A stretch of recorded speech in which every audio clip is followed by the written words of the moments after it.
সুপ্রিয় কোরিয়ান ভাষার শিক্ষার্থী, ফ্রি কোরিয়ান ল্যাঙ্গুয়েজ সেন্টারে আপনাদের স্বাগতম। আশা করি আপনারা সকলে আল্লাহর রহমতে ভালো আছেন। তো আজকে আমরা এইচআরডি কোরিয়া কর্তৃক প্রকাশিত নতুন বইয়ের 14 নম্বর অধ্যায়ে আছি।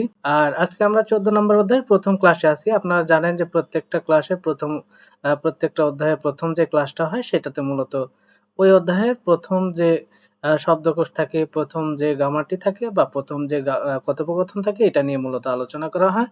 তো সেই অনুযায়ী মূলত আজকে 14 নম্বর অধ্যায়ের প্রথম যে শব্দকোষ, প্রথম যে গ্রামার এবং কথোপকথন সেটা নিয়ে ইনশাআল্লাহ আলোচনা করব। আশা করি পুরো ক্লাসটি জুড়ে সাথে থাকবেন এবং পুরো ক্লাসটির মধ্যে আমি বেশ কিছু গুরুত্বপূর্ণ তথ্য দেওয়ার চেষ্টা করব।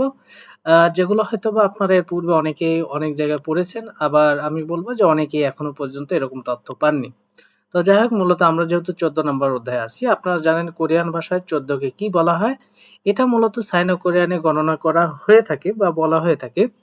তো সেক্ষেত্রে মূলত 14 অধ্যায়, তো 14 কে কিভাবে আমরা গণনা করে থাকি, যারা আমার বেসিকের মূলত সংখ্যার ক্লাসগুলো করেছেন বা কিছুদিন আগেও আমি সংখ্যা ক্লাস আপলোড করেছি সাইনো কোরিয়ান, পিওর কোরিয়ান।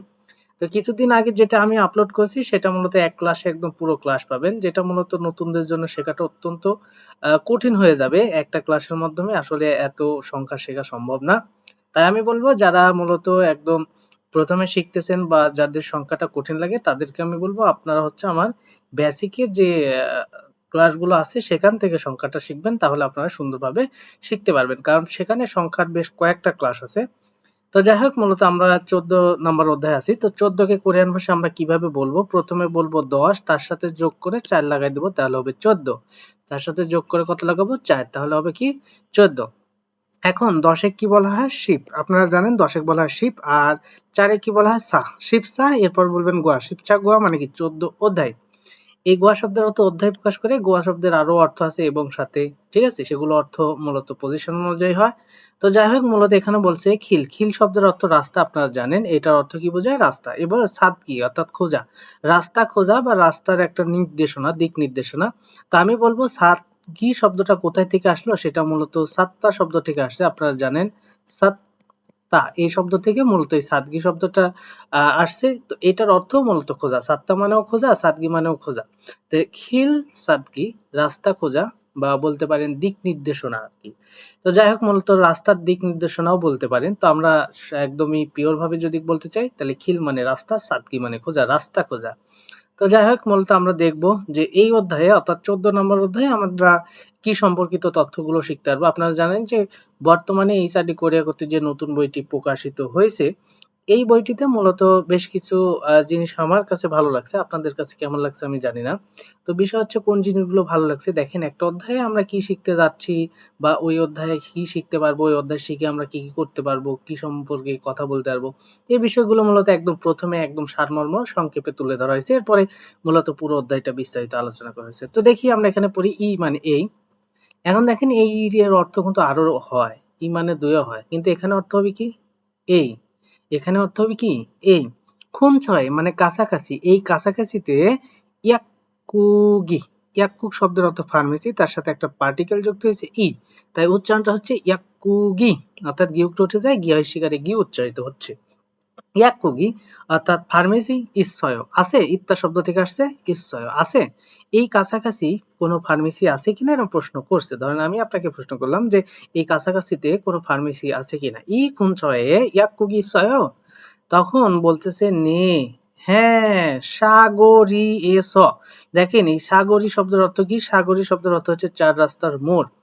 তো সাগরী শব্দের অর্থ কি? সাগরী শব্দের অর্থ হচ্ছে চার রাস্তার মোড়। আর এসো শব্দের মেলা অর্থ আছে, এখানে অর্থ দিবে থেকে। চার রাস্তার মোড় থেকে অরুণ চগুরো, অরুণ চোখ, অরুণ চোখ একটা, ওয়েন চোখ একটা। অর্থাৎ অরুণ চোখ মানে হচ্ছে ডান দিক, ওয়েন চোখ মানে হচ্ছে বাম দিক। এরপরে যেহেতু অরুণ চোখ, অরুণ মানে হচ্ছে ডান আর চোখ মানে দিক, ডান দিক। এই যে উড়ো যে গামারটি আছে এটা হচ্ছে মূলত দ্বারা দিয়ে দিকে বোঝায়, অর্থাৎ ডান দিকে। হ্যাঁ, চোখ মানেও দিক বোঝায়, কিন্তু এই রো উড়ো এই গামারটি দ্বারা দিকে বোঝায়। তাহলে অরুণ চগুরো, গিউ গুটে যায় গুঁড়ো হয়ে যাবে। অরুণ চগুরো খাসে, অর্থাৎ ডান দিকে যান। তো যাই হোক, তাহলে আমরা এখানে দেখলাম। আসেন এই অধ্যায়ে আমরা যে গুলো তথ্য শিখবো বা যেগুলো আমরা পাবো, মূল ব্যাকরণ কি কি পাবো দেখেন। এখানে একটা জিনিস খেয়াল করেন, এই যে রো বা উড়ো, রো উড়ো গামারটি এর আগে আমি বলেছিলাম যেটার অর্থ মূলত দ্বারা দিয়ে দিকে এরকমটা আর কি প্রকাশ করে, ঠিক আছে। দ্বারা দিয়ে দিকে প্রকাশ করবে। এই ফাং ইয়াং শব্দের অর্থ কি? ফাং হিয়াং উচ্চারণ করতে পারেন, আবার হিউটাকে সাইলেন্ট রেখে ফাং ইয়াং উচ্চারণ করতে পারেন। দুইটাই আপনাদের জন্য সঠিক হবে, যেটা যার মন চায় উচ্চারণ করতে পারেন। তো এখানে ফাং হিয়াং শব্দের অর্থ দিক নির্দেশনা, অর্থাৎ দিক নির্দেশনার ক্ষেত্রে এই রো উরো গামারটি দ্বারা দিকে অর্থ প্রকাশ করবে, আর সেই অর্থে মূলত এই অধ্যায়ে এই গামারটিকে দেখানো হবে। এরপরে সেইও বা উসেইও, সেইও বা উসেইও গামারটি আমরা বিস্তারিত শিখবো ইনশাল্লাহ এই অধ্যায়ের 2য় নম্বর গামার, তাহলে 2য় নম্বর ক্লাসে অবশ্য পাবো। তো আমরা সেখানে এটা বিস্তারিত শিখবো, এখানে আমি বিস্তারিত আলোচনা করতে চাচ্ছি না। অহুই মানে কি? অহুই মানে শব্দকোষ কি সম্পর্কিত, অর্থাৎ এই অধ্যায়ে দুইটা শব্দকোষ আছে। একটা হচ্ছে উইচি ওয়া, উইচি মানে অবস্থান, ওয়া মানে এবং, ফাংয়াং, ফাংয়াং শব্দের অর্থ কি? দিক নির্দেশনা, অবস্থান এবং দিক নির্দেশনা এই সম্পর্কিত একটা শব্দকোষ পাবো। এরপর বলছে ইদং থংসা, ইদং থংসা মানে চলমান ক্রিয়া। ইদং শব্দের অর্থ কি? চলমান, আর থংসা মানে হচ্ছে ভার্ব, থংসাকে ভার্ব বলে। তাহলে চলমান ভার্ব আমরা বলবো চলমান ক্রিয়া, ভার্ব শব্দের অর্থ কি? ক্রিয়া, তাহলে চলমান ক্রিয়া বোঝাবে। আশা করি বিষয়টা আপনারা বুঝতে পারছেন। এরপরে মুনহা ওয়া সংস্কৃতি এবং জঙ্গ তত্ত্ব, সংস্কৃতি এবং তথ্য কি আছে? বলছে থোরোমিয়ং অর্থাৎ রাস্তা, জুসো মানে ঠিকানা, অর্থাৎ এটা বলতে পারেন রাস্তার নাম ঠিকানা। তাহলে এখানে বলবো থোরোমিয়ং রাস্তার নাম, জুসো ঠিকানা, জুসো শব্দের অর্থ কি? ঠিকানা, রাস্তার নাম ঠিকানা। এখন আমরা বলতে পারি রাস্তা ঠিকানা, রাস্তার ঠিকানা এটাও বলতে পারি, তবে আমরা বলবো রাস্তার নাম ঠিকানা এরকমটা, যেটাই বলেন সমস্যা নাই। এরপরে দেখেন এই অধ্যায়ে যে আমরা পড়বো, পরে কি কি শিখতে পারি, উদ্দেশ্যটা কি? হাকসুক অনুশীলনের মকফিয় উদ্দেশ্য। অনুশীলনের উদ্দেশ্যটা কি? বলছে উইচিওয়া অবস্থান এবং ফাংহিয়াংয়ে অর্থাৎ দিক নির্দেশনা থেহে সম্পর্কে মুত, এই মুত্তা শব্দটি আসে যার অর্থ জিজ্ঞাসা করা, মুতকো জিজ্ঞাসা করতে পারা যাবে, গো এবং থেদা ফালসু ইত্তা অর্থাৎ উত্তর করতে পারা যাবে, মানে উত্তর দিতে পারা যাবে, কাউকে জিজ্ঞাসা করতে এবং উত্তর দিতে পারা যাবে। বলছে মিয়ং নিয়ং হিয়ং, মিয়ং নিয়ং, এখন রিয়ং না বলে আসলে এখানে তো উচ্চারণ হওয়ার কথা রয়হিষ্যি অন্তত অনিশা রিয়ং, কিন্তু এই যে ইয়ং বাচ্চুমের পরে যখন রিউল আসে তো সেক্ষেত্রে মূলত এই রিউলটা নিউন হয়ে যায়, তো এই রিউলটার উচ্চারণ কি হবে? নিউন। তাহলে মিয়ং নিয়ং হিয়ং, মিয়ং নিয়ং হিয়ং বলতে পারেন, অথবা মিয়ং নিয়ং ইয়ং বলতে পারেন, হিউ থেকেও সাইলেন্ট রাখতে পারেন। তাহলে মিয়ং নিয়ং ইয়ং এইটার অর্থ কি?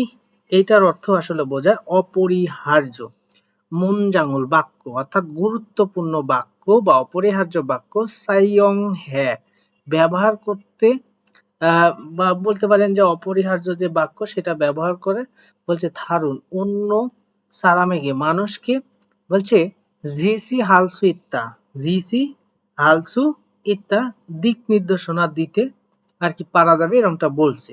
হ্যাঁ, সুইট মানে পারা যায়, তাহলে দিক নির্দেশনা দিতে পারা যায়, তার মানে বিষয়টি কি হচ্ছে? গুরুত্বপূর্ণ বাক্য ব্যবহার করে অন্য মানুষদের, গুরুত্বপূর্ণ বা অপরিহার্য বাক্য, মুনজাং শব্দের অর্থ বাক্য, অপরিহার্য বাক্য সাইয়ং হ্যাঁ মানে ব্যবহার করে, সাইয়ং মানে ব্যবহার করা আর হাদা মানে করা, তাহলে ব্যবহার করে থারুন, থারুন মানে হচ্ছে ভিন্ন বা অন্য, অন্যান্য সারা মেঘে মানুষদেরকে, সারা মানে মানুষ আর এগে মানে আসলে এটা বহু বচন করে দেয়, দোল দ্বারাও বহু বচন করে, তাহলে সারা মেঘে মানুষদেরকে ঝি সি হাল, ঝি সি হাল সুইত্তা, এই সুইত্তা দ্বারা আসলে পারা যায়, কি করতে পারা যায়? ঝি সি হাল, ঝি সি হাল মানে কি? দিক নির্দেশনা দিতে, তাহলে দিক নির্দেশনা দিতে পারা যাবে। তাহলে আমরা মূলত বুঝলাম যে এই অধ্যায়টা মোটামুটি গুরুত্বপূর্ণ আছে, তো আমরা আসলে এই অধ্যায়টা গুরুত্বের সাথেই তাহলে দেখব। তো দেখেন প্রথমে আছে অহুই, অহুই শব্দের অর্থ শব্দকোষ, ইল মানে হচ্ছে এক, তো শব্দকোষ একে বলছে উইচ্ছি অবস্থান, ওয়া এবং ফাং ইয়াং, ফাং ইয়াং মানে কি? নির্দেশনা, দিক নির্দেশনা, অবস্থান এবং দিক নির্দেশনা। তো দেখি আমরা, তো দেখেন প্রথমে একটা কি আছে? উইজা, উইজা শব্দের অর্থ যে চেয়ার, আপনারা কিন্তু জানেন এখানে বলছে উই, উই মানে উপরে অর্থাৎ চেয়ারের উপরে আছে, মানে ব্যাগটাকে নির্দেশ করা হচ্ছে। হ্যাঁ, উইজা, উইজা মানে কি? চেয়ার, আর উই মানে ওপরে। এরপর একটু খেয়াল করেন, উইজা মানে হচ্ছে চেয়ার, আর আরে মানে কি? নিচে। হ্যাঁ, ব্যাগটা তো নিচে আছে, মিট। এখন দেখেন সবাই কিন্তু উই মানে উপরে আর আর এ মানে নিচে, এই দুইটা সুন্দরভাবে মুখস্থ করে রাখি। বাট প্রশ্নে কিন্তু এই দুটার মধ্যে আপনারা পাবেন না। কোনটা পাবেন? মিথ শব্দটা কিন্তু পাওয়া যায়। মানে আসলে বলা যায় যে এই মিথ শব্দটা মূলত নিচে বোঝাতে ব্যবহার করে, আর এই শব্দটা কম ব্যবহার করে। তবে আমরা সব শব্দগুলোই আর কি মনে রাখার চেষ্টা করব। তাহলে মিথ অর্থাৎ মিথ্যে এরকম উচ্চারণ করে, মিথ্যে। তাহলে খাবাঙি, খাবাঙি মিথ্যে ইচ্ছয়, খাবাঙি মানে ব্যাগ, মিথ্যে মানে নিচে ইচ্ছয় আছে, ঠিক আছে? তাহলে ব্যাগ কোথায় আছে? নিচে আছে। তাহলে কাবাঙি উইয়ে ইচ্ছয়, ব্যাগ ওপরে আছে, এরকম করে। আর মিথ্যে, হ্যাঁ মিথ্যে এরকম উচ্চারণ করে একারের সাথে, তখন ওইভাবে আর কি লিসনিং এ চলে আসে। এরপর দেখেন, তাহলে এইটা কিন্তু খেয়াল রাখবেন, উপরে আর নিচে, এই উই মানে উপরে আর আরে বা মিথ মানে নিচে, একটা অপরটির বিপরীত শব্দ হিসেবে গুরুত্বপূর্ণ, ঠিক আছে? আর আরে আর মিথ দুইটা সমার্থক শব্দ হিসেবে গুরুত্বপূর্ণ। খনমন মানে বিল্ডিং। তো এই যে গাড়িটা, সেটা বিল্ডিং এর কোথায় আছে? আপ, আপ মানে কি? আপ মানে হচ্ছে সামনে, মনে রাখবেন। আপ মানে কি? আপ মানে হচ্ছে সামনে। এরপর বলছে খনমূল বিল্ডিং এর পেছনে যেহেতু আছে, তাই থুই মানে কি? পেছনে। তাহলে আপ হচ্ছে সামনে, আর থুই মানে পেছনে, একটি অপরটির বিপরীত শব্দ হিসাবে খুব গুরুত্বপূর্ণ। এরপরে আমরা চলে যাব পরবর্তীতে, দেখি কি বলছে। তো দেখতে পাচ্ছেন এরপরে বলছে কি, খনমূল বিল্ডিং এর আনে মানে ভেতরে। এবার খনমূল মানে বিল্ডিং এর ফাঁক, ফাঁক মানে বাহির, ফাঁক মানে কি? ফাঁক মানে বাহির। তাহলে আন মানে ভেতর, আর ফাঁক মানে বাহির, বিপরীত শব্দ হিসেবে খুব গুরুত্বপূর্ণ। খনমূল অর্থাৎ বিল্ডিং এর ইয়ফ, ইয়ফ শব্দের অর্থ কি? ইয়ফ শব্দের অর্থ হচ্ছে পাশে। তাহলে বিল্ডিং এর পাশে। তাহলে খনমূল মানে বিল্ডিং এর সাই মানে উপর, সাই মানে কি? সাই মানে দুই এর মাঝে। মনে রাখবেন এই সাই শব্দটা আসলে বয়সের ক্ষেত্রেও ব্যবহার করা হয়, তবে এটা মনে রাখবেন দুইটা জিনিসের মাঝে বোঝাতে এই সাই শব্দটা ব্যবহার করা হয়ে থাকে। যেমন গাড়িটা দেখেন দুইটা বিল্ডিং এর মাঝে আছে, তেমন ভাবে থাকতে পারে দুইটা ব্যক্তির মাঝে অন্য একটা ব্যক্তি আছে, এইরকম বোঝাতে। মানে এক কথায় দুইটা জিনিসের মাঝে বোঝাতে সাই শব্দটা ব্যবহার করে। তো এটা মনে রাখার চেষ্টা করবেন। এরপরে একটু খেয়াল করেন, এরপরে এখানে বলছে ওয়েন চোখ। ওয়েন চোখ শব্দের অর্থ কি? বাম দিক। এই যে ব্যক্তিটা আছে তার বাম দিকে এই যে গোল চিহ্ন দিয়ে বোঝাচ্ছে বাম দিক, ঠিক আছে? এরপরে এই যে অরুণ চোখ মানে কি? ডান দিক, এই যে গোল চিহ্ন দিয়ে ডান দিক বোঝাচ্ছে ব্যক্তিটা। আশা করি বুঝতে পারছেন।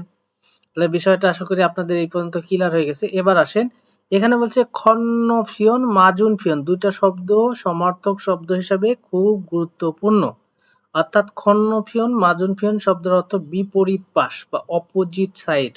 বিপরীত পাশ বলতে বোঝাচ্ছে, ধরেন আপনি রাস্তার এই পাশে আছেন, রাস্তার ওই পাশকে বোঝাচ্ছে, অর্থাৎ বিপরীত পাশ, ঠিক আছে? তো দেখেন আমরা এটুকু মূলত ক্লিয়ার হয়ে গেলাম। এখন এখানে কিছু শব্দ দেয়া আছে, যেখানে বলা হচ্ছে ই চোখ। ই মানে এই, চোখ মানে দিক। ই মানে কি? ই মানে হচ্ছে এই, চোখ মানে দিক। এরপরে বলেছে ঝ চোখ। এই ঝ চোখ শব্দের অর্থ অনেকে বলে থাকে সেই দিক, তবে আপনারা এটাকে পড়বেন কি? ওই দিক। ঝ চোখ মানে কি? ওই দিক। আর খু চোখ মানে হচ্ছে সেই দিক। খু চোখ মানে কি? সেই দিক। তবে তো দুইটাই যদি আপনারা সেই দিক পড়েন তাতেও কোনো সমস্যা নাই। তো দেখেন অনু, অনু মানে হচ্ছে কোন, চোখ মানে দিক, কোন দিক। এরপরে সুং, সুং শব্দটা তলা গণনার একক হিসেবে ব্যবহার করা হয়। এটা মূলত তলা বোঝা, অর্থাৎ বিল্ডিং এর তলা বোঝা, যেটাকে ফ্লোর বলে থাকি আমরা। আশা করি বিষয়টা বুঝে গেছেন। তো আসেন এখানে আর কি উদাহরণ আছে। বলছে খুরিমুল অর্থাৎ ছবি, ফোগো দেখে, ফগিওয়া উদাহরণের, খাচ্ছি মতো, থেহয়ারুল আলোচনা, ওয়ানচং হাসিল সম্পন্ন করুন। তো দেখি আমরা এখানে কি বলছে। বলছে ঝাদং সাগা গাড়ি, অর্থাৎ এই গাড়িটার কথা বলছে, গাড়ি। অদি এই কোথায় আছে? এই অদি শব্দটা আপনারা মুখস্থ করে ফেলবেন। কেন মুখস্থ করবেন? মনে রাখবেন এই অদি শব্দটার দ্বারা কোনো একটা স্থানের নাম বোঝাবে। অদি দ্বারা কোথায়, অর্থাৎ কোনো একটা স্থানের নাম বোঝাবে, বা কোনো একটা বিল্ডিং এর নামও বোঝাতে পারে। যেমন এখানে বলছে খনমূল, বিল্ডিং এর আপে সামনে ইচ্ছা আছে, বিল্ডিং এর সামনে আছে, ঠিক আছে? এটার উত্তর আমরা আরো ভাবে বলতে পারতাম। কিভাবে? ঝাদং সাগা গাড়ি খনমূল আপে, বিল্ডিং এর সামনে ইচ্ছা আছে। মানে সেখানে বলতে পারতাম গাড়ি বিল্ডিং এর সামনে আছে। তো যাই হোক, মূলত এই বিষয়টা আমরা ক্লিয়ার হয়ে গেলাম। এখন বিষয় হচ্ছে এই যে মূলত আপনাদের সামনে যেটা আছে, এটা মূলত আপনারা খুব সুন্দরভাবে পারলেন। এবার এইটার আলোকে আমাদের কি করতে হবে? নিচে যেগুলো আছে এগুলো আর কি আমাদের সাজায় নিতে হবে, বা আমাদের নিজেদের উত্তর করে নিতে হবে। তাহলে এবার আমরা এই উদাহরণের আলোকে আর কি এটার অ্যান্সার করার একটু চেষ্টা করি, দেখি এখানে আসলে কিভাবে অ্যান্সার করা যায়। তো এক নম্বরে যেটা আছে সেটা আপনারা দেখতে পাচ্ছেন। এখানে কি বলছে?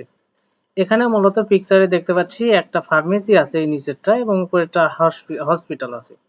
সেখানে বলছে ফিয়ং ওনি মানে হসপিটাল অদিয়ে ইচ্ছয় কোথায় আছে, হসপিটাল অদিয়ে ইচ্ছয় কোথায় আছে, তাহলে হসপিটালটা আসলে কোথায় আছে সেটা কিন্তু আপনি সুন্দরভাবে দেখতে পাচ্ছেন ফার্মেসির কি আছে বিপরীত পাশে আছে।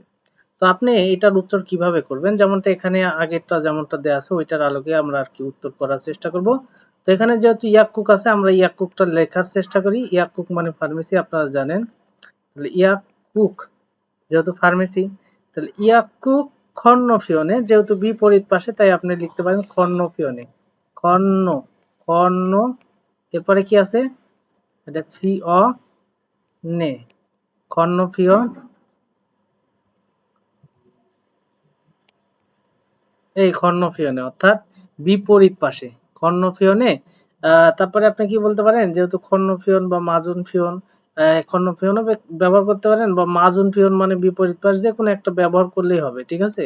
মাজুন, এই মাজুন তার সাথে ফিয়ন শব্দটা লাগাই দেন, ফিয়ন তার সাথে একার ফিয়নে, আর লাস্টে কি দিবেন ইচ্ছয়, ইসয় ইসয় অর্থাৎ আছে, কোথায় আছে অর্থাৎ ফার্মেসি, ইয়াকুক মানে ফার্মেসির খর্ণফিয়নে অথবা মাজুন ফিয়নে মানে বিপরীত পাশে আছে, এই বিষয়টা মূলত বলছে। তাহলে আমরা এটা খুব সহজেই বুঝতে পারলাম। এই ধরনের কোশ্চেন গুলো মূলত লিসেনিং এ আসে দিক নির্দেশনমূলক কোশ্চেন হিসাবে। এরপরে দেখেন এখানে বলছে ইয়াকুকি ফার্মেসি অদে ইসয় কোথায় আছে।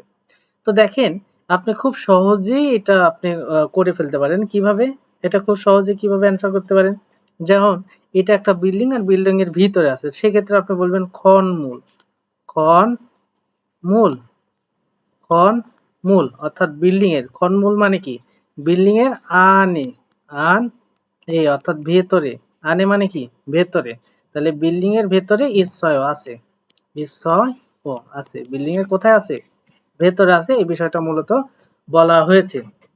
তো দেখেন আমরা কিন্তু এই পিকচার গুলোর সাহায্যে বেশ কিছু জিনিস খুব সহজে বুঝতে পারতেছি। যেমনটা ৩ নম্বরে যদি আপনি একটু দেখেন সেই পিকচারটাতে আপনি দেখতে পাবেন একটা চেয়ারের নিচে কি আছে ব্যাগ আছে। তো এখানে প্রশ্নটা করা হয়েছে খাবাঙি, খাবাঙি মানে ব্যাগ, অদিয়ে ইচ্ছয় মানে কোথায় আছে, ব্যাগটা আসলে কোথায় আছে। তো আমরা তো একদম ক্লিয়ার যে চেয়ারের নিচে আছে। তো সেই ক্ষেত্রে আমরা কি বলতে পারি উইজা, উইজা মানে কি চেয়ার, আপনারা জানেন উই যা এর অর্থ হচ্ছে চেয়ার। যেহেতু চেয়ারের নিচে আছে তার নিচে শব্দের অর্থ আমরা জানি দুইটা, একটা হচ্ছে আরে, আ রে, নিচে আরে এ অর্থাৎ নিচে, অথবা আপনি বলতে পারেন মিথ্যে, তাহলে মি যেহেতু এখানে থিউ তার সাথে এ মিথ্যে, ঈশ্বয় ইত্যা মানে আছে সেখান থেকে ঈশ্বয় অর্থাৎ নিচে আছে। তাহলে দেখেন নিচে অর্থে প্রকাশ করতে কিন্তু আমরা দুইটা শব্দ ব্যবহার করতে পারি, একটা হচ্ছে আরে এ অর্থাৎ নিচে, আরে মানে নিচে বোঝায় তার সাথে এ গামারটি যুক্ত হবে, আবার মিথ এই মিথ মানেও নিচে তার সাথে এই গামারটি যুক্ত হবে অর্থাৎ নিচে ঈশ্বর আছে।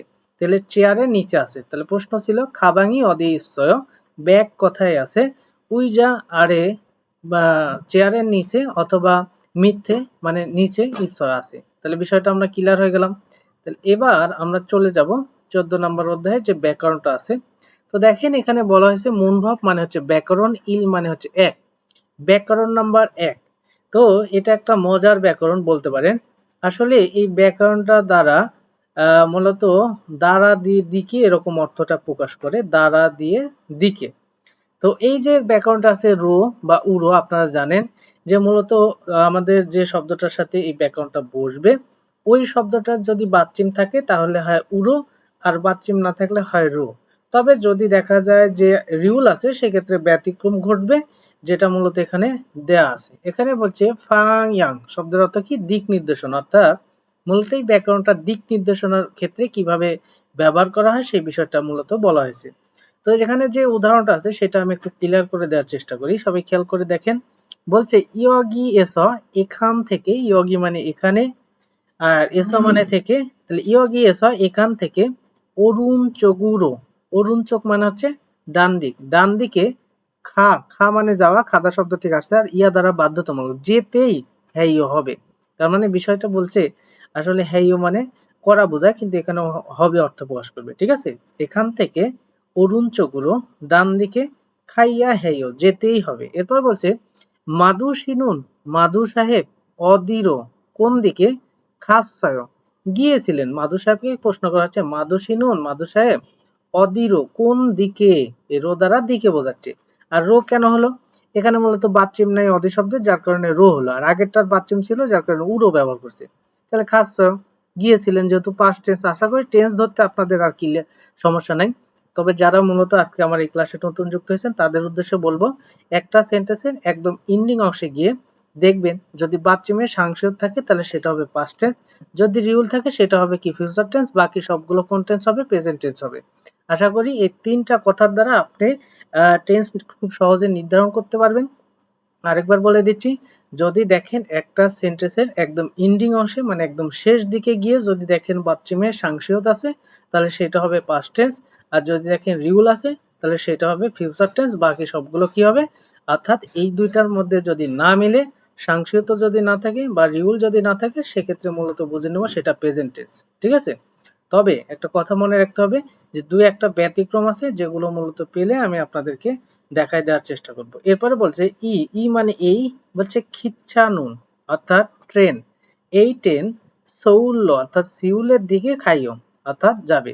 তো দেখেন সিউল শব্দের অর্থ কি, বাথরুম। সৌল, সৌল শব্দের অর্থ এখানে সিউল বোঝায় আর কি। এই সৌল শব্দের ভালো করে খেয়াল করে দেখেন বাথরুম ছিল, বাট এখানে বাথরুম থাকার কথা, তাহলে বাথরুম থাকলে তো উরো ব্যাকরণটা ব্যবহার হওয়ার কথা। বাট ওই যে বললাম বাথরুমটা যদি রিউল হয় সেক্ষেত্রে মূলত ব্যাকরণটা ব্যতিক্রম ঘটে যায়, অর্থাৎ অবাচ্চিমওয়ালা ব্যাকরণটাই গ্রহণ করে থাকে। আশা করি বিষয়টা আপনারা বুঝতে পারছেন। এবার আমরা একটু নিচের দিকে চলে যাই, এখানে মূলত বেশ কিছু উদাহরণ দিচ্ছে, সেগুলো আমরা আর কি বুঝে বুঝে অ্যান্সার করার চেষ্টা করব।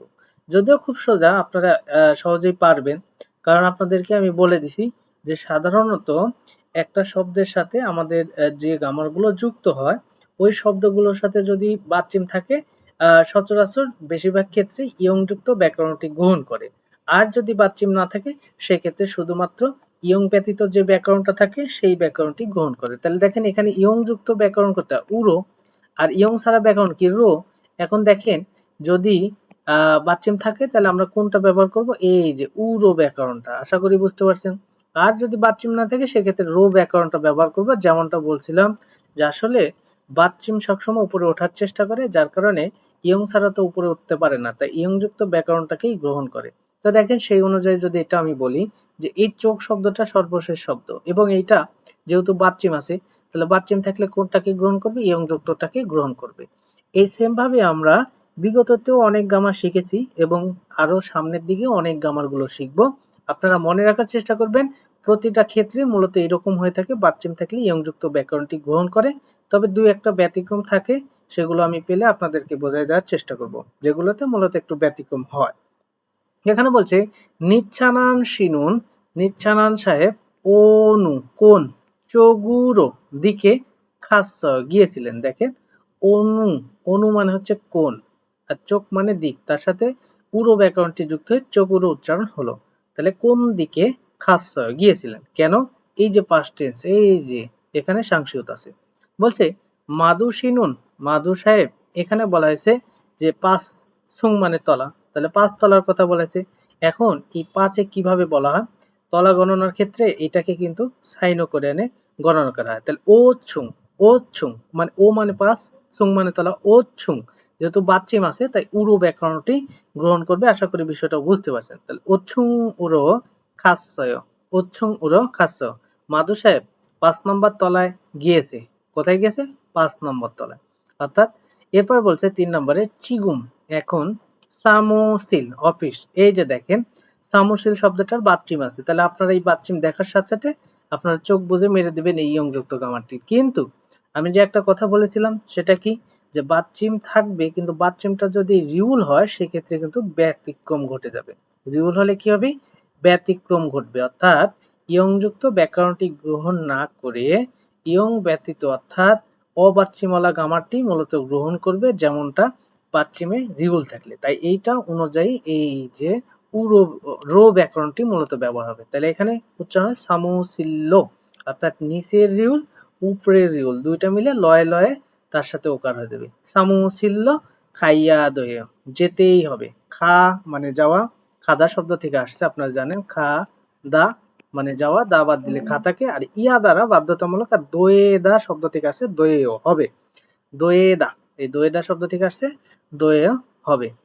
এরপরে খেয়াল করে দেখেন 4 নম্বরে বলছে খিসুকসা, ছাত্রাবাসে আন যেহেতু বাচ্চিম আছে, তাই এখানে আনুরো ভেতরের দিকে খাইয়া দয়ে যেতেই হবে, ছাত্রাবাসের ভেতরের দিকে যেতেই হবে। এই বিষয়টা মূলত আপনারা ক্লিয়ার হয়ে গেছেন, এখন আশা করি আপনাদের ধরতে আর সমস্যা নেই।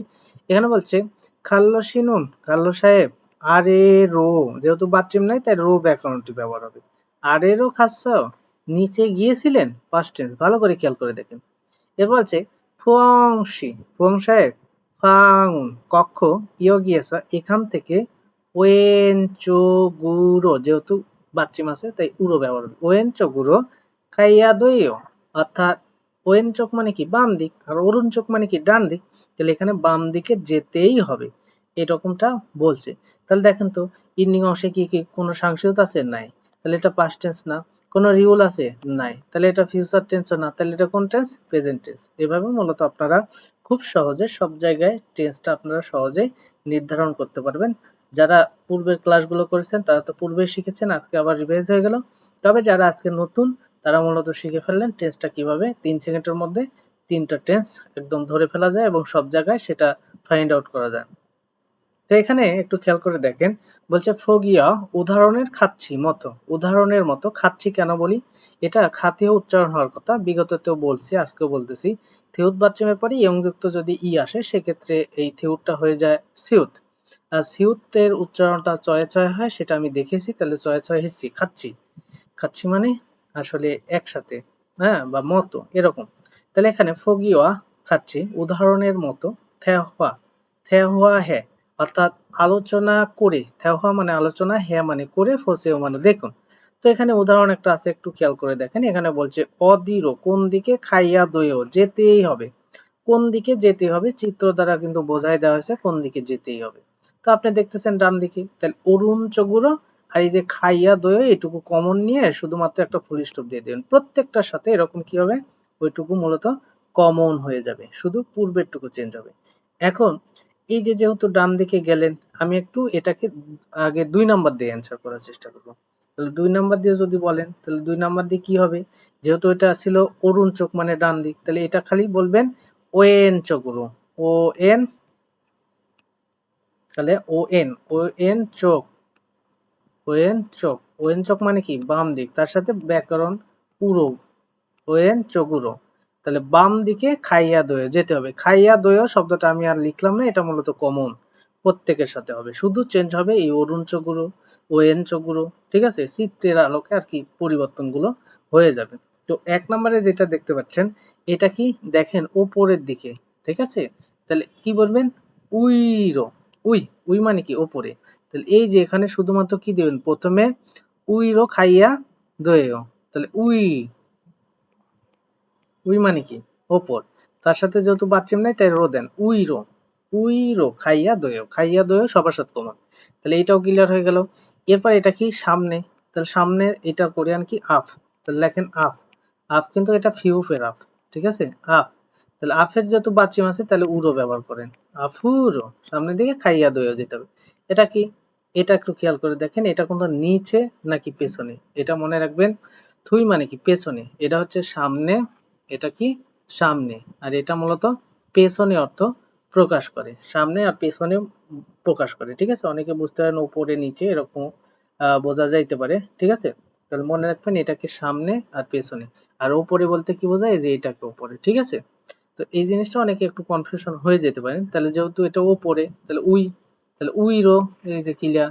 এখন যেহেতু এটা কি উই মানে কি, উই মানে হচ্ছে উপরে, তাই না, তাহলে উই তো আমরা ক্লিয়ার হয়ে গেলাম, উই কি হয়ে গেলাম, ক্লিয়ার হয়ে গেলাম। আর এই 3 নম্বরে কি সামনে, তাহলে সামনে হলে কি আপ, এই যে আপ দিয়ে ক্লিয়ার হলাম। এবার এটা যেহেতু পেছনে বোঝায়, তাহলে পেছনে বোঝালে কি বোঝায়, থুই, থুই, থুই মানে কি পেছনে, তার বাচ্চিম নাই তাই রো দিয়ে দেন, থুই রো খাইয়া দইও, অর্থাৎ পেছনে যেতেই হবে।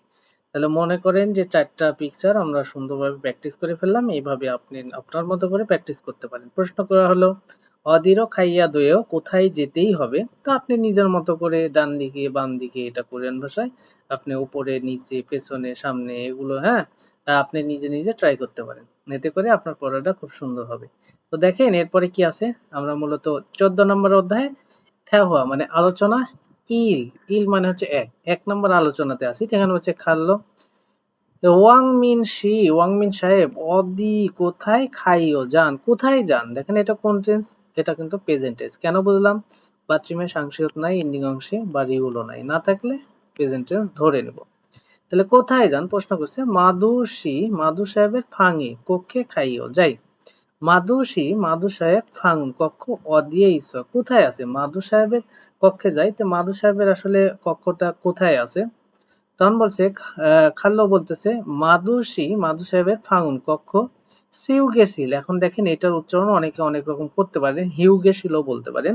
তবে আমার বেসিক ক্লাস যারা করেছেন তাদেরকে আমি আগেই শিখিয়েছি যে হিউতের সাথে যদি একটু লক্ষ্য করে দেখেন, এই হিউতের সাথে যদি এই ইউ শব্দটা থাকে, তা খেয়াল করেন শুধুমাত্র ইউ শব্দটা থাকলে এটা হিউ না হয়ে, এটার উচ্চারণ তো সাধারণত হিউ হওয়ার কথা, এটা হিউ না হয়ে হবে হচ্ছে সিউ, সিউ। হ্যাঁ, তাহলে সিউগেশিল অর্থাৎ বিশ্রাম কক্ষের ইয়ফে পাশে ইচ্ছা আছে, বিশ্রাম কক্ষের পাশে আছে। মাদু সাহেবের আসলে কক্ষটা বিশ্রাম কক্ষের পাশে আছে, যেটা মূলত বলছে ই সুংরো ২ নম্বর তলায় খাইয়া দইও, যেতেই হবে ২ নম্বর তলায় যেতেই হবে, এবং বিশ্রাম কক্ষের পাশে আর কি মাদু সাহেবের কক্ষটা আছে। এরপর বলছে ওয়াংমিন বলতেছে খুমা ওয়াইও, খুমা উপ্তা শব্দ থেকে আসছে, যার অর্থ মূলত বোঝায় ধন্যবাদ। কোমাপ্তা শব্দের অর্থ থেকে আসছে কোমা ওয়, যার অর্থ কি, যার অর্থ মূলত বোঝায় ধন্যবাদ। অর্থাৎ এখানে মূলত ওয়াংমিন সাহেব কাল্লো সাহেবকে ধন্যবাদ জানাইছে, কারণ উনি মূলত একটা ডিরেকশন চাইছিলেন একজনের, ডিরেকশনটা দিছে, এজন্য ওনাকে আর কি ধন্যবাদ জানাচ্ছে। আশা করি বিষয়টা বুঝতে পারছেন।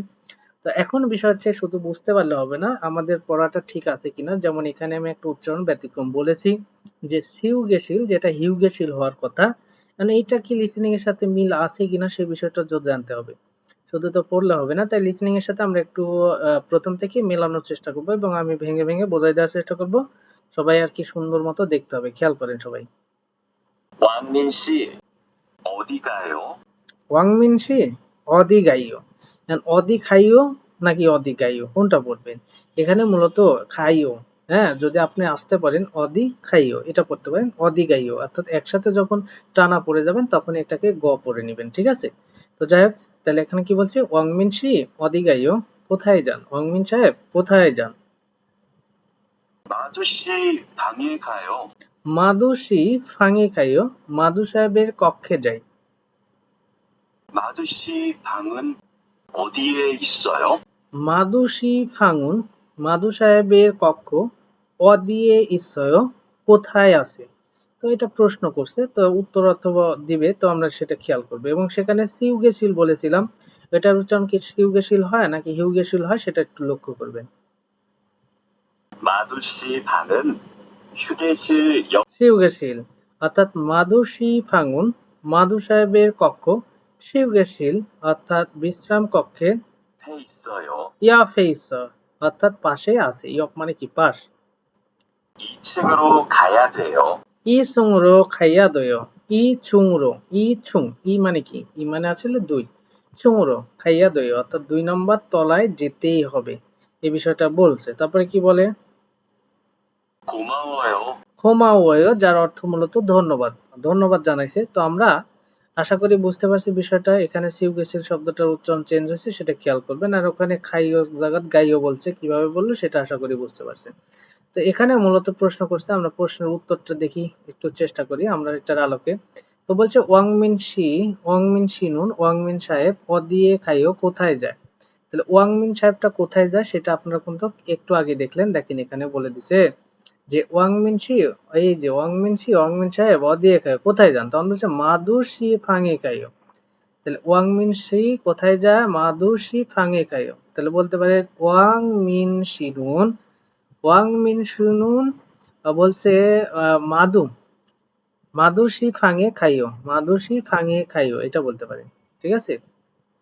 এরপরে কি আছে, বলছে মাদু সাহেবের ফাঙুন কক্ষ মিয়ৎ সঙ্গে কয় নম্বর তলায় ইসরা আছে। তো আপনি বলবেন মাদু সাহেবের ফাঙুন কক্ষ ইসুংর অর্থাৎ ২ নম্বর তলায় আছে, ইসরা মানে আছে ২ নম্বর তলায় আছে, এটা উত্তর করতে পারেন। এরপরে এখানে উদাহরণ দেওয়া আছে, আমরা সেই উদাহরণ এবং পিকচারের আলোকে একটা উদাহরণ দেওয়া আছে সেটা দেখে আর একটু প্রশ্ন আকারে দেওয়া আছে সেটা আমরা সলভ করি। তো প্রথম বলছে সিউগেশীল বিশ্রাম কক্ষ খর্ণপিয়ন, বিপরীত পাশে ওয়েনচোক, ওয়েনচোক মানে কি বাম দিক।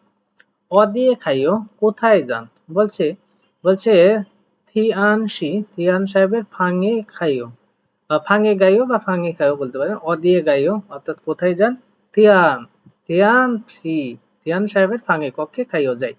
থিয়ানসি, থিয়ান সাহেব ফাঙুন কক্ষ অদিয়েইস কোথায় আছে, দেখেন ওই যে এখানে খণ্ডপিয়ন, ঠিক আছে। এবার ওয়েনচোক তখন বলছে থিয়ানসি ফাঙুন, থিয়ান সাহেবের কক্ষ সিউগেশিল বিশ্রাম কক্ষে কোথাকার, এই যে বিশ্রাম কক্ষে খর্ণপিয়নে অর্থাৎ বিপরীত পাশে, বিশ্রাম কক্ষের কোথায় বিপরীত পাশে ইস আছে। তখন বলছে এই যে ওয়েন চগুলো ডান দিকে খাইয়া দইও যেতেই হবে। সেম ভাবে যদি আমরা এইটুকু বলি, সেম ভাবে এইটার জন্য নিচেরটা যেহেতু আছে এটার জন্য বলি অদিয়ে গাইও কোথায় যান, বলছে থিয়ান শি ফাঙে, থিয়ান সাহেবের কক্ষে খাইও যাই। বলছে থুয়ান শি, থুয়ান সাহেব ফাঙুন কক্ষ অদিয়ে কোথায় আছে, তখন এখানে যেহেতু বলছে খেয়ে দান ইয়প সিঁড়ির পাশে, তো আমরা বলবো থিয়ান শি ফাঙুন, থিয়ান সাহেবের কক্ষ এই যে খিয়েদান ইয়ফে ঈশ্বর, খিয়েদান ইয়েফে ঈশ্বর অর্থাৎ সিঁড়ির পাশে আছে। এরপরে বলছে যে যেহেতু এখানে বলছে অরুণ চোখ তাই বলবো অরুণ চোখগুলো অর্থাৎ ডান দিকে খাইয়া দয় যেতে হবে, ডান দিকে যেতে হবে। যেহেতু আগেরটা ছিল বাম দিকে কিন্তু এটা তো বলে দিছে অরুণ চোখগুলো অর্থাৎ ডান দিকে খাইয়া দয় যেতে হবে, ডান দিকে যেতেই হবে। তাহলে বিষয়টা ক্লিয়ার। এরপরে একটু খেয়াল করে দেখেন এখানে ভারুম শব্দের অর্থ কি, উচ্চারণ, উচ্চারণটা দেয়া আছে। আপনারা জানেন এই জিউতের উচ্চারণটা আমি আপনাদেরকে শিখিয়েছিলাম এইভাবে, হয়তোবা অনেকের মনে আছে যারা বেসিক ক্লাস করছেন। নিচে বসলে ত, প্রথমে বসলে ঝ, আর শেষে বসলে বর্গীয় জ বা মাঝে বসলে এরকম উচ্চারণটা হয়। এটার উচ্চারণ আপনারা জানেন, এটার উচ্চারণ মূলত হয় চ।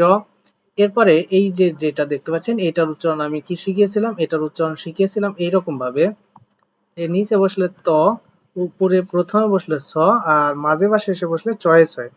তো দেখেন এখানে সে অনুযায়ী প্রথমটা হয় ঝা, পরেরটা হয় চা, পরেরটা সা, তারপরে হচ্ছে ঝো, চো, সো, তারপর ঝাজু, যেহেতু প্রথমে বসলে ঝ তাই ঝাজু, তারপরে চাঁদা, তারপরে হচ্ছে সীমা।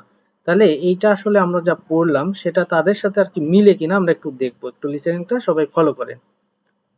1. 차, 짜, 차, ঝা, চা, ছা অর্থাৎ মিলে গেছে। পরেরটা 조, 조, 초, ঝো, চো, ছো মিলে গেছে। 2. 자주, ঝাজু, 짜다, চাঁদা, 치마, সীমা অর্থাৎ আমাদের সবগুলো উচ্চারণ মিলে গেছে। আশা করি উচ্চারণ নিয়ে আপনাদের ইনশাল্লাহ প্রবলেম নাই। যাদের উচ্চারণে এখনো পর্যন্ত প্রবলেম আছে আমি তাদের বলবো যে আমার বেসিকের ক্লাসগুলো অবশ্যই দেখে আসবেন। এগুলো মূলত আমার বেসিকে কোনটার উচ্চারণ কি হবে সেটা সুন্দরভাবে দেওয়া আছে এবং সেই উচ্চারণগুলো শিখে আসলে মূলত এখানে মূলত উচ্চারণগুলো পারবেন। আসলে এই ক্লাসগুলো আমার যে বেসিকের ক্লাস অনেক আগে আপলোড করা হয়েছে, নতুন বই তো আসছে এই কিছুদিন হলো, বাট এটা আমার 2024 সালে আপলোড করা আছে। আশা করি ওইগুলো উচ্চারণ যা শেখানো আছে বর্তমানে উচ্চারণগুলোর সাথে একদম মিল পাবেন। তো যাই হোক, মূলত আশা করি ক্লাসটির দ্বারা আপনারা অবশ্যই অনেক উপকৃত হবেন। তো যদি ক্লাসটি ভালো লাগে তাহলে অবশ্যই যারা এখনো চ্যানেলটি সাবস্ক্রাইব করেননি অবশ্যই সাবস্ক্রাইব করবেন। আর আরেকটা বিষয় হচ্ছে যে আমরা হোয়াটসঅ্যাপে একটা গ্রুপ খুলেছি আপনাদের জন্য যারা মূলত আমার চ্যানেলের পাশে আছেন বা চ্যানেল সাবস্ক্রাইব করেছেন। তো কেন এটা খোলা হয়েছে, মূলত আপনারা যারা নিয়মিত ভিডিওগুলো দেখেন বিভিন্ন সমস্যা ক্লাস দেখার সময় যে একটা সমস্যা মনে হলো বা একটা জিনিস বুঝতে পারেননি বাট সেটা প্রশ্ন করার কোনো ওয়ে থাকে না, যার কারণে মূলত সেটা যেন প্রশ্ন করতে পারেন। পুরো সপ্তাহ জুড়ে যে ক্লাসগুলো আপলোড হয় সেগুলোর মধ্যে ক্লাস করতে গিয়ে সমস্যা হলে বা বুঝতে না পারলে সেটা নোট করে রেখে প্রতি শুক্রবারে রাত 8টার সময় আর কি সরাসরি আপনাদের সাথে সেই গ্রুপের মাধ্যমে ক্লাস হয়। সেখানে মূলত এই প্রশ্নটা আপনারা উত্থাপন করে নিতে পারেন বা সেখানে সলভ করে নিতে পারেন, সেজন্য মূলত গ্রুপটা ক্রিয়েট করা হয়েছে। আশা করি যারা এখনো যুক্ত হননি আপনারা যে নাম্বারটা দেওয়া আছে হোয়াটসঅ্যাপ সেখানে একটা নক দিয়ে রাখবেন, তাহলে আমি যুক্ত করে নিব। তো যাই হোক, মূলত আপনারা সবাই ভালো থাকবেন, সুস্থ থাকবেন। খোদা হাফেজ।